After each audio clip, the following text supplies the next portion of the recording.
There was an instance where Don Richard mentions an assault that happened at a restaurant, and she mentioned some of the names of people that Combs worked with. But when the defense asked her, well, what about the celebrities? You said there were celebrities there. Why didn't you mention those names? And she said she wasn't sure. Wow. But some of those names were Usher, Jimmy Iovine, she said, and Neo. She remembers being there. On May 19th, 2025, the courtroom in Lower Manhattan fell into a tense silence as Dawn Richard stepped onto the witness stand. For years, the public had known her as a talented singer, one of the stars of the girl group Danity Kane, and a key member of Diddy-Dirty Money. But today, she wasn't there to talk about music. She was there to testify against the man who helped make her famous, Sean Diddy Combs. Her voice didn't tremble. Her words didn't stutter. In front of federal prosecutors, defense attorneys, a judge, and a room packed with reporters, Richard revealed what she says she witnessed behind the closed doors of Diddy's empire: years of abuse, manipulation, and threats that she could no longer stay silent about. Her testimony focused on the alleged abuse of Cassie Ventura, Diddy's longtime partner, and detailed multiple violent incidents she says she personally witnessed while working closely with the music mogul. These were not just vague memories or rumors. These were firsthand accounts, and she spared no detail. The most shocking revelation came early in her testimony. Richard recounted an incident from 2009. It started like any normal morning, just breakfast. But what unfolded next, she says, is burned into her memory. According to her, Diddy flew into a rage during a conversation with Cassie. In front of Richard and several others, he allegedly struck Cassie in the face with a skillet. So Dawn finished her testimony today. She claims at one point that Diddy had hit Cassie with a skillet and said, quote, he said you could go missing, that we could die. So what was the reaction in court to that statement? Yes, so just to kind of set up the scene, the defense was saying, so did you say that Combs attempted to hit her with a skillet, or did he actually hit her with a skillet? A skillet. Richard said the room froze. No one dared to move. Cassie, stunned and injured, was then dragged upstairs by Diddy, leaving everyone else in the kitchen paralyzed with fear. Then, she says, Diddy came back downstairs and looked everyone in the eye. And with chilling precision, he warned them. Y'all could go missing, too. That moment wasn't just violence. It was control, fear, power, a warning that silence wasn't just expected, it was mandatory. Richard told the court that this wasn't a one-time incident. This wasn't a rare outburst. According to her, violence was a regular part of life in Diddy's circle, especially directed at Cassie. She detailed times when she witnessed Diddy choking Cassie, punching her, slapping her, sometimes behind closed doors, sometimes in front of others. The abuse, she said, was no secret to those around them. Staff members, assistants, fellow artists, they saw it, they heard it, and they did nothing. She described a toxic environment, a place where everyone was too afraid to speak up, where Diddy's money, fame, and influence created a bubble of silence. Even people who wanted to help Cassie, Richard said, were afraid of what might happen to them if they tried. Richard recalled one moment in particular when she saw Cassie after a particularly violent episode. Cassie was bruised, shaken, and quiet. But instead of seeking help or speaking out, she just carried on, like it was normal. That, Richard said, was the most heartbreaking part. The abuse had become routine, expected, and everyone, including Cassie, had learned to live with it. Prosecutors asked Richard why she waited so long to come forward. Why speak now in 2025 when these events happened over a decade ago? Her answer was simple: fear. How'd it go in there? Very proud of her.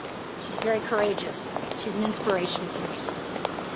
At the time, she said, Diddy had so much power over her career, her safety, her reputation, that speaking out felt impossible. But watching other survivors come forward, watching the tide turn, gave her the strength to finally tell the truth. Of course, Diddy's legal team pushed back hard. They tried to discredit Richard's testimony, suggesting that she had an axe to grind. They brought up the fact that Danity Kane, the girl group Richard was part of, had multiple public breakups and internal conflicts. They hinted that Richard was bitter over how her music career unfolded, and that her testimony was part of a personal vendetta. They also pointed out that Richard currently has a civil lawsuit against Diddy related to unpaid royalties. They implied that this testimony was part of a larger strategy to win sympathy or leverage in her legal battles. But Richard held her ground. She told the court that her lawsuit was entirely separate from the abuse allegations. She said she was there to speak the truth, not to seek revenge. In fact, she said the risk of testifying was so high that it would have been easier to stay quiet. But she couldn't live with the silence anymore. As her testimony continued,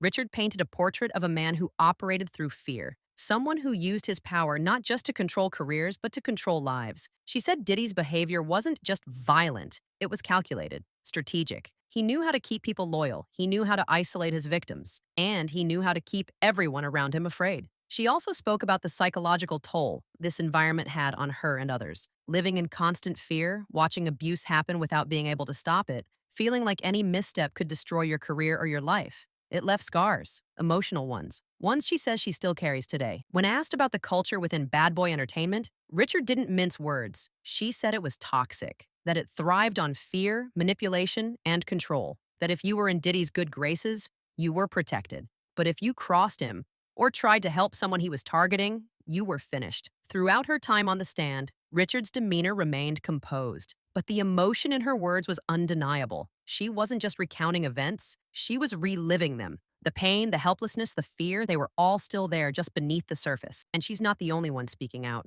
Her testimony echoes the claims made by Cassie Ventura herself in a separate civil lawsuit filed last year. In that case, Cassie accused Diddy of years of abuse, both physical and psychological, including rape and forced participation in sexual acts. That case was quickly settled out of court, but it opened the door for a flood of new allegations and a federal investigation that has now led to this trial. The federal charges Diddy faces are some of the most serious in recent celebrity legal history. He's been accused of sex trafficking, racketeering, obstruction of justice, and more. If convicted, he could face life in prison. And while he maintains his innocence and his lawyers continue to fight the charges, the testimonies piling up against him are painting a disturbing picture. Dawn Richards' account is particularly powerful because of how close she was to Diddy during some of his biggest moments. She toured with him, recorded with him, lived in his world. And from the inside, she says that world was rotten. This trial isn't just about Diddy. It's about power, about what happens when people in positions of influence believe they're untouchable, about the systems that protect them, and about the people who get chewed up and spit out along the way. For years, Diddy was seen as a success story, a mogul, a genius. But now with every testimony, that image is cracking. And the truth that's emerging is far darker than anyone imagined. As the trial continues, more witnesses are expected to take the stand. Former employees, industry insiders, and other alleged victims. Each one adds a new layer to the case, a case that's not just about music, but about accountability. Dawn Richards' decision to testify could have serious consequences for her personally: public scrutiny, career backlash, retaliation. But she says she did it because the truth matters, because silence protects abusers, and because if someone like her with a platform and a voice won't speak up, who will? No matter how this trial ends, one thing is clear. The era of unchecked power in the entertainment industry is coming to an end. People are watching, survivors are speaking, and the silence is finally being broken. Stay tuned because this is far from over.